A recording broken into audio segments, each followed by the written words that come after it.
everybody, Viralika here. How you doing? I hope it's going okay for all of you right now. I guess you already know what we're gonna be doing in today's video, probably because I told you about it the last time.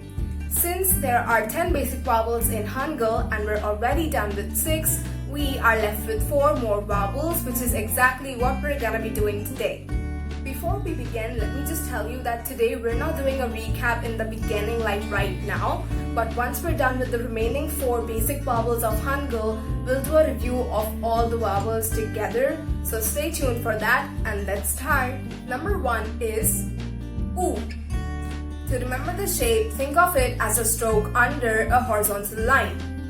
U. And when you place it with the EN consonant, it doesn't look very similar to other vowels when they're placed with the EN consonant, but it looks a lot like U. Do you remember what U looks like when placed with the EN consonant? Exactly, so when you're writing U, this is where you place the EN consonant. Number 2 is O. Well, the shape of U is a stroke under a horizontal line, right? But the shape of O is a stroke on the horizontal line.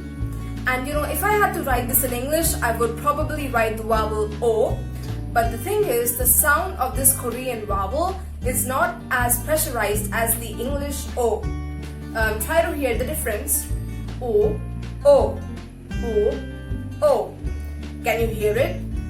Do you hear that O is very, very close to U? This is exactly what I'm saying.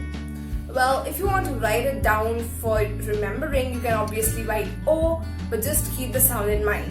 And now placing it with the EN consonant, this is how you're gonna do it. EN on the stroke, which is on the horizontal line. Now, do you remember what I told you about adding another stroke to vowels except U and E the last time?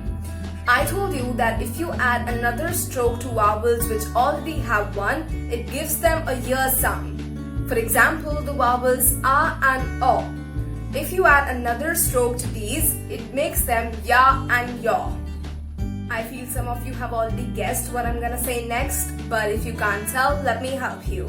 So the final basic Korean vowels for you to learn are U and Yo. Did you see what happened here? We added another stroke to the vowels U and O, which already had one, which made U, U, and O, Yo. And now that it's done, let's do a quick test. I'm going to show you a picture in which there are going to be some of the basic Korean vowels. You have to put the missing vowels and also place the EN consonant with all of the vowels correctly.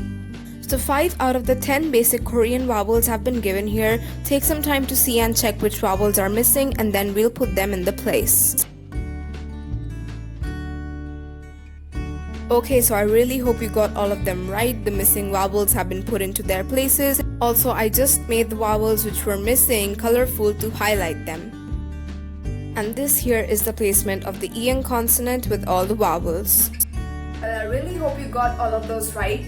I'm now going to insert a picture with the English spellings of all the basic Korean vowels for you. You can click a screenshot of it or just note it down in a notebook or wherever you would like.